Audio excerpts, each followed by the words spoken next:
Hello and welcome back to my friend the Rainbow Circle. Today I'm going to talk to you about point of view. And this is sort of like my discussion of the different types of conflict, where I will talk a bit about the different types of point of view, but also I do want to point out the problems with what I call the taxonomic approach to looking at things like point of view or conflict and some of the limitations. The point of view right now is trying to avoid my lovely and wonderful cat Bo getting in the way. There you go. Now she's gotten down. But point of view. A lot of the times when people talk about point of view, they tend to just list all the different types that you can do, which is one way of really thinking about it. But I think a better way to think about it is just look at the different effects of the point of view. Because the main goal is the effect. The main goal is the effect, the center of the rainbow circle. And more so than just technically what the point of view is. At my MFA, they talked a lot about keeping a consistent point of view, that was the weird sort of fixation of the lesson that everybody was apparently supposed to teach. I have no idea. It's a wrong lesson. I mean, it's entirely incorrect. It's something to be conscious of. Being conscious of shifting in point of view is fine. But you can consciously shift point of view as much as you want to, as long as you're conscious of the effect that it has. The way it might enhance ambiguity, for example, the effect it has on tension, for example. And there's so many effects that it could have. But I think if you wanted to learn about point of view, the best place to look is Franz Kafka. This is a book that featured in a previous video when I talked about first lines. But this is my first Kafka. I have a bunch of different Kafkas, but this is my first Kafka that I ever bought. So this is sort of my go-to one. It's an interesting cover. I'm doing my booktube duty of showing the covers and the editions. It's an interesting cover because it's a nice shade of blue. It kind of has a rainbow color right here. I like rainbows, of course.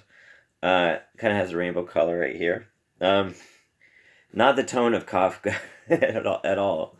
Kafka makes me happy, but I wouldn't really associate him with rainbows and bright colors at all. But if you talk about point of view, I mentioned in my first lines video one of my favorite Kafka stories of all time, which is The Bucket Rider, which is really first-person point of view, and it's a perfect demonstration of the effect that first-person point of view can have. First-person point of view can really get you deep into a character's psyche, for sure.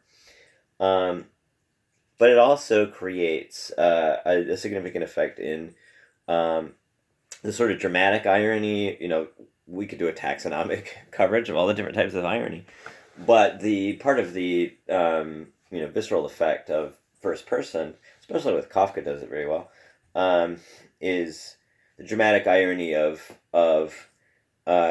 being deep inside this character's POV and then giving hints of things that the character should recognize but fails to. So that's part of the complexity that you could weave into a first-person point of view. I don't tend to personally use a lot of the first-person point of view just because I tend to be manic and all over the place with first-person point of view, as with real life. So I have a harder time controlling first-person point of view. That's just entirely my own issue. But if you look at the Bucket Rider is very, very short. The Bucket Rider, I should pronounce that clearly. The Bucket Rider. Please tell. All my animals are knocking my stuff over. What's up, Maggie? You want to hear a story? You want to hear a story? This is one of my favorite stories. Siku wants to hear a story, too. All of you piling on my lap is not going to help me tell a story better. I would love to tell you all a story. It's as if I'm telling a story, and this is my story chair. I used to read stories to your human brother in this chair. But you're in the way of the camera. you can hear the story down there. You can hear the story down there. This is called The Bucket Writer. I'm not going to read the whole thing, but I read that first line. That's a great first line. Coal all spent, the bucket empty, the shovel useless, the stove breathing out cold, the room freezing, the leaves outside the window rigid, covered with rime, the sky a silver shield against anyone who looks for help from it. I must have coal, I cannot freeze to death. So, it has that manic intensity of that first person of somebody, who feels like he's about to die. And he doesn't have anything to ride, so he jumps in a bucket, and the bucket starts flying. No explanation of why it starts flying, and that's Kafka. He doesn't really explain a whole lot of that kind of thing, and that's totally fine. But then he goes to the coal dealer. Can you believe that? He goes to the coal dealer. And he starts screaming at the coal dealer. And because we're really in his first-person point of view, we get sort of the contrast with the coal dealer's wife coming out to the door, and she says, "I hear nothing." And that's a lot of the mystery it creates is really deep in that first-person point of view. Because she comes in the door, she says, "I hear nothing," and the bucket writer is screaming at her. "Oh yes, you must hear," I cry. "It's me, an old customer, faithful and true." "Wife," says the dealer, it's someone, it must be. My ears can't have deceived me so much as that. It must be a very old customer that can move me so deeply." "What ails you, man?" says his wife, ceasing from her work for a moment and pressing her knitting to her bosom. "It's nobody. The street is empty." So you have this whole dynamic of the bucket rider screaming at the door, and the wife saying that she sees nothing. So you don't know what if the wife is lying. You don't know why does the coal dealer have a sense that the bucket rider's out there. Why does the wife refuse to see him? A whole really complex. I mean, it's a really short story, but it's a whole complex, very very tense dynamic between those three characters, and the limitations of his perspective help certainly create that. If we had an omniscient narrator, there would be, especially from a writer's perspective, there would be a temptation maybe to give a clear indication of the wife's perspective, give a clear indication of the coal dealer's perspective, explain why he's writing in a bucket. Not always, you have plenty of magical realist books that are, most of them are close third. I mean, really commonly they're close third, limited third, free and direct, that kind of thing. Kind of the same thing. Not exactly. A lot of them are that, but you will have very objective sort of tones for a lot of magical realist pieces, and they won't explain why magical stuff is happening necessarily, but in this one, it's using that first person to great effect to enhance the mystery and ambiguity and tension and dramatic irony of recognizing possibly the bucket writer is not aware of everything. What does the first person narrator not know? What sort of mistakes is the first person narrator making? That's one of my favorite ending lines too. I just love knocking over my rainbow circle. "You bad woman," I shout back as he's just really screaming at this lady.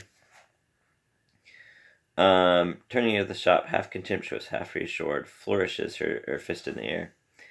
So I mean, a big thing is what is up with this coal dealer's wife and her response. Very complicated, sort of nuanced response there.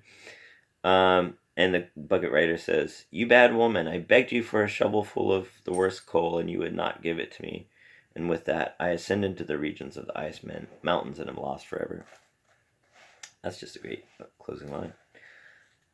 What does it mean? It doesn't really matter what it means. I mean, it doesn't have to mean anything, but just the sort of visceral effect of that mystery. And the mystery is enhanced by the first person there. And A Country Doctor, I talked about that. That's another one. Another one of my favorites. It's hard to really pick a favorite Kafka story, but might be between those two. But that does it too. That creates tension in similar sort of way. Um, just by this country doctor experiencing so many mysterious things, just constantly, and it's very deeply tied into his paranoia and his fears and his shock at these very strange things that he encounters. Um, but I read the first line of that one. Stop. Bo is eating my Little Women sculptures. She's eating. I think this is Meg. I need to label these. Stop eating Meg. Meg is not food. Meg is not food. Siku would definitely eat my Little Women sculptures if I left him in here. No eating Little Women. No eating Little Women. I will be very angry. Are you eating a Little Women? Oh, you're eating a good thing. Okay. You're eating an actual dog toy. That's rare. Anyway. But the country doctor encounters these horses that are terrifying. He encounters a lot of stuff, but it starts with these horses that are really terrifying. My own horse had died in the night, worn out by the fatigues of this icy winter. My servant girl was now running around the village trying to borrow a horse, but it was hopeless. I knew it. He's called out in the night, and he tries to find these horses. This one's much longer, so I definitely can't read the whole thing. But the horse is probably my favorite part. In the gateway, the girl appeared alone and waved the lantern. Of course, who would lend a horse at this time for such a journey? I strode through the courtyard once more. I could see no way out, and there's, that Kafka sort of a tone of paranoia, being trapped, all that sort of stuff. I got this when I was 24, so that's how long I've had it. It flew open and flapped to and fro on its hinges. A steaming smell of horses came out from it. A dim stable lantern was swinging inside the rope. A man, crouching on his hams in the low space, showed an open, blue-eyed face. "Shall I yoke up?" He asked. And so it creates this whole mysterious sort of atmosphere with these horses. A magnificent pair of horses, I observed, much as I had never sat behind and climbed in happily. "But I'll drive. You don't know the way," I said.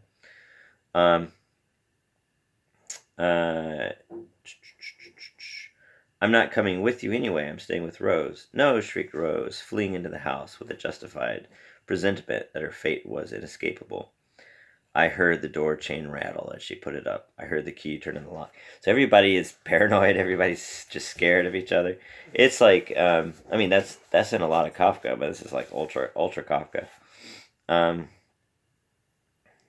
It's just like the most Kafka of all Kafka. I don't know. I don't really have to read the whole thing. But these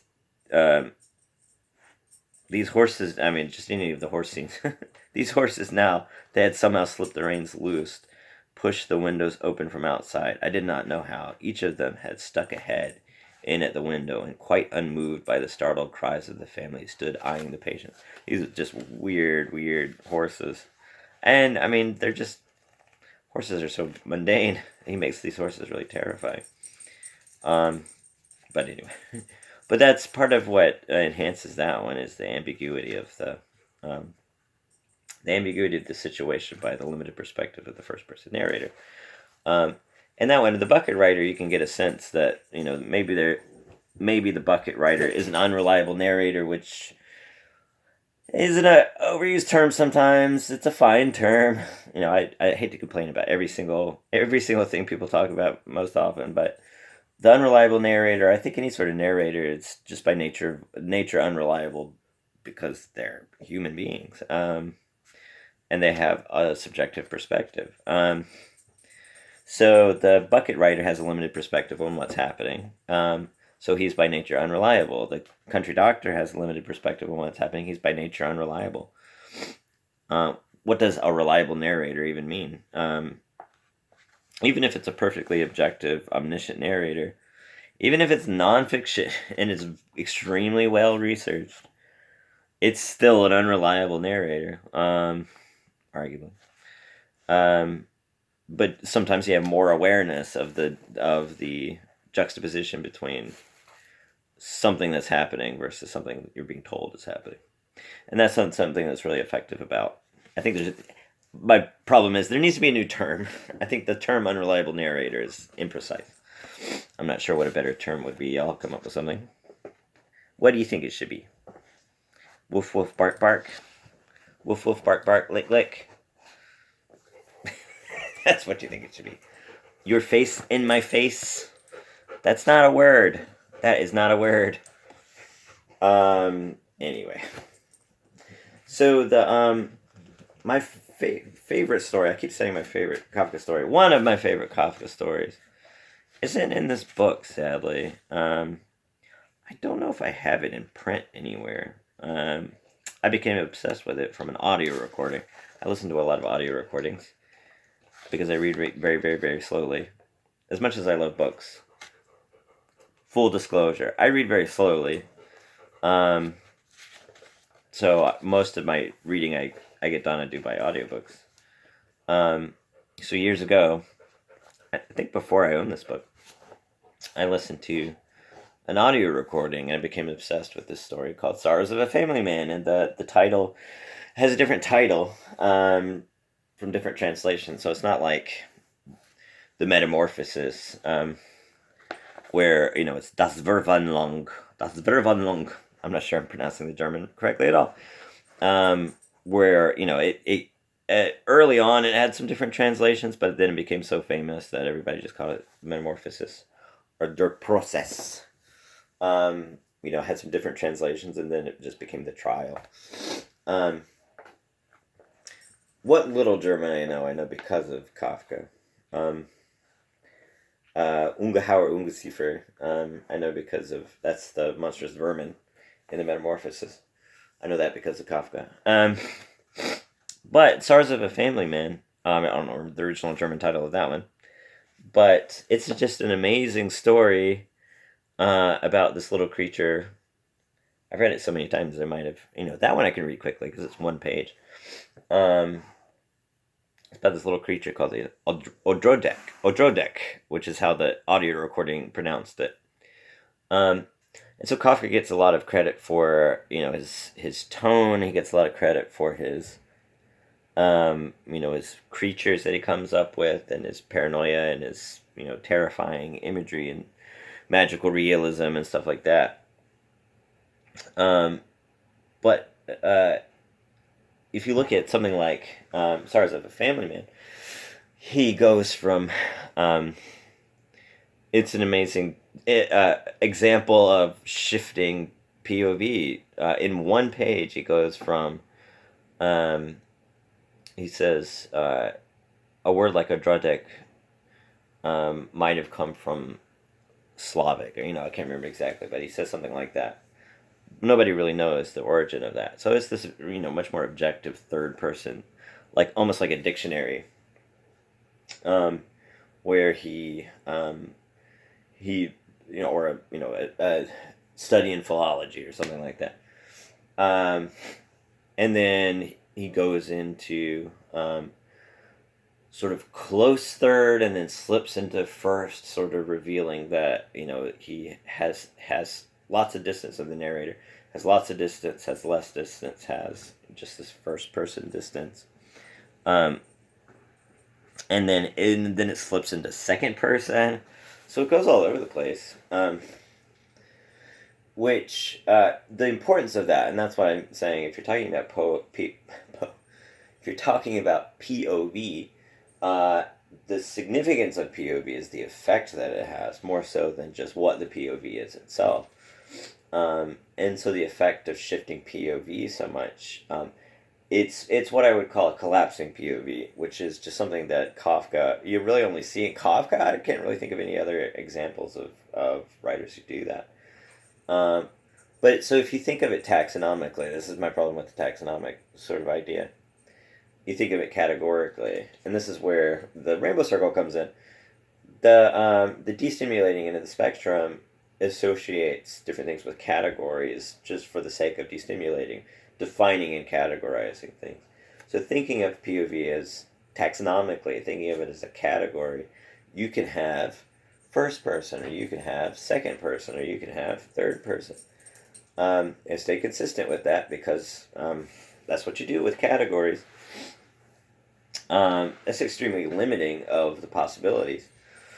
But you can look at somebody like Kafka, who just runs the gamut of 4 different POVs in one page in this amazing little story. And what he creates is this really unsettling effect. So what's more important there is the effect of the collapsing POV. Probably the most expert version of that is A Hunger Artist.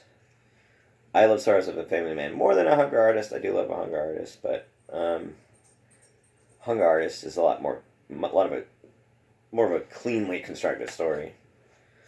But this one, the structure is just outstanding. And a lot of it has to do with that collapsing POV. Speaking of collapsing, coincidentally, I need a better prop for my rainbow circle. Stay up the rainbow circle. Just because I say collapse doesn't mean you need to collapse. But the collapsing POV. And that's a much more famous story than Sorrows of a Family Man or whatever. I've seen that one translated as The Worries of Father or something like that. I like Sorrows of a Family Man a little bit better. Because He Will Outlive Me, that brings me great sorrow, or something like that. It has a great closing line too. It collapses into that first person POV. And Hunger Artist does an interesting collapsing POV too. I like Androgic. I like Sorrows of a Family Man better because it has a creature in it. I love monsters. I have this weakness for monsters. That's very much my personal taste. The monstrous horses in A Country Doctor, for example. Or magical things like flying inside of a bucket. There's not nearly as much magic in this one, but I do love it. But it starts with that sort of clinical, academic, scholarly sort of distant, almost more like a historian, actually. During these last decades, the interest in professional fasting has markedly diminished. It used to pay very well to stage such great performances under one's own management, but today, that is quite impossible. So a lot of distance, which is fascinating to look at how the story ends versus how it opens. Because who is actually telling the story? It's almost like the story itself is starved into nothingness. It's engorged with this distance and this, superior purpose and this, elevation above the material, elevation above A Hunger Artist. And then it just keeps collapsing in. And it's really inconsistent with who's telling the story, but it's, it works perfectly. Let's see. And so it has this distance on The Hunger Artist. And then it really gets into that close third POV. What a Girl Wants film strip. There you go. I used to use film strips. I read this a lot when I worked in a movie theater, and I used to use film strips as bookmarks. So I was 24 when What a Girl Wants came out. Anyway, this is why I can't do first person, because I get manic. So yeah, a lot of it is that sort of distance, relatively objective sort of POV, and then it just collapses into The Hunger Artist, into a close third. Close third is a good one to use, and that's what Metamorphosis is for the most part. It's very, very tight on Gregor Samsa. As Gregor Samsa awoke one morning, this is not my favorite translation, but as Gregor Samsa awoke one morning from uneasy dreams, he found himself transformed into his bed into a monstrous vermin. So yeah, I mean, famously, it's a close third. Close third is great just in that it's an easy one to use. It's sort of a go-to. Just any sort of story. It's just the easiest POV just to attach to. Because you have those effects of the first person, um, and that the more omniscient sort of a third person limits the amount of really ambiguity you can really use. And it feels lazy, but I almost always do close third. And it gives a greater sense of danger that the character can die. And spoiler alert, Gregor Samsa dies. And spoiler alert, a hunger artist dies. Um, but but you get closer and closer and closer into his POV. And you just get tight into, and he lives in a cage, so you get tight into his cage. Um, he stood by the bars listening to the impresario, but as soon as the photographs appeared, he always let go and sank with a groan back onto a straw, and reassured public could once more come close and gaze at him. So you have that interesting tension between that really close claustrophobic perspective on him. He's starving himself, if you're not familiar. Whoever my audience is, if you're not familiar, he's starving himself. So that just as a show, I don't know. Just you can look at just how it becomes increasingly tighter on him.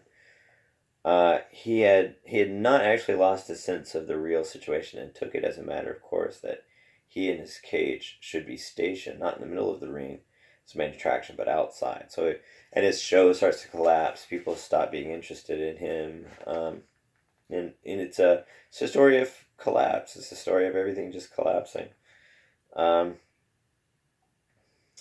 um,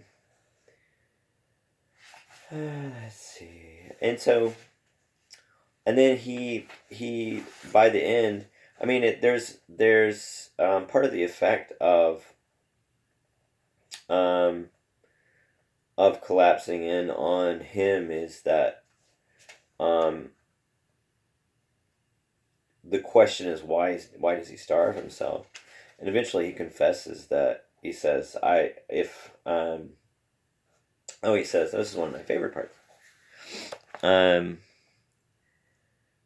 overseer's eye fell on the cage one day, and he asked the attendants what this perfectly good cage should be like. So it goes deep into his POV, but then it sort of gets more objective, and it starts to flow out of his perspective. It's still claustrophobic, but it flows out of his perspective when he becomes an object, basically. So he is an object for the most part, an object of people gawking at him with their Schadenfreude and what have you. But he becomes an object and just a part of the cage, basically. Perfect good cage should be left there standing unused with dirty straw inside of it. Nobody knew until one man, helped out by the notice board, remembered about the hunger artist. They poked in the straw with sticks and found him in it. "Are you still fasting?" asked the overseer. "What on earth do you mean when on earth do you mean to stop? Forgive me, everybody." And they forgive him. "I always wanted you to admire my fasting." "We do admire it," said the overseer. "But you shouldn't admire it," said the hunger artist. "Well, then we don't admire it," said the overseer. "Well, why shouldn't we admire it?" That Kafka dialogue. Because I have to fast. I can't help it." "What a fellow you are," said the overseer. "And why can't you help it?" "Because," said the hunger artist, lifting his head a little and speaking with his lips pursed, as if for a kiss, right into the overseer's ear, so that no syllable might be lost. "Because I couldn't find the food I liked. If I had found it, believe me, I should have made no fuss and stuffed myself like you or anyone else." So, I love that scene partly because it's hard to explain, and I've read analysis of it that associating it with other sorts of artists, which I would say undermines it. and one of the reasons why this isn't one of my favorites, I do love the structure of it. I think it's just a beautifully structured piece, and I'm obsessed with structure. Um, but the mystery of it, the inability to figure out why he's actually fasting, and that the mystery of that phrase and the ambiguity of that phrase, I think enhances the visceral impact. If you explain that phrase, it's sort of like I was talking about before with the bowl of petunias. It's not a scene I want explained. What he means by not finding the food he likes, it's not something I want explained. But people have this impulse and say, we can't have this open wound. We need to put a band-aid over it, and the band-aid is explanation, and that's the destimulating force. And that could be effective in tempering something emotionally impactful, but I think it's an unfortunate tendency, and this is a highly personal thing. It's an unfortunate tendency with Kafka that people overly explain so much of like the Metamorphosis, looking for metaphors in the Metamorphosis is a whole nitpick, but that's beside the point. Um, it doesn't need a metaphor; it's perfectly sufficient as it is. Um, so I love that phrase, but I've heard it explained to death, unfortunately. Um, but what's beautiful is another beautiful thing is the whole thing's pretty beautiful, but what's beautiful follows it. The panther, um, the panther. I wore a jaguar, my jaguar shirt. You can see my jaguar shirt. Just as a tribute to this beautiful, wonderful panther and terrifying panther. We'll clear this out, and he dies. So the hunger artist dies.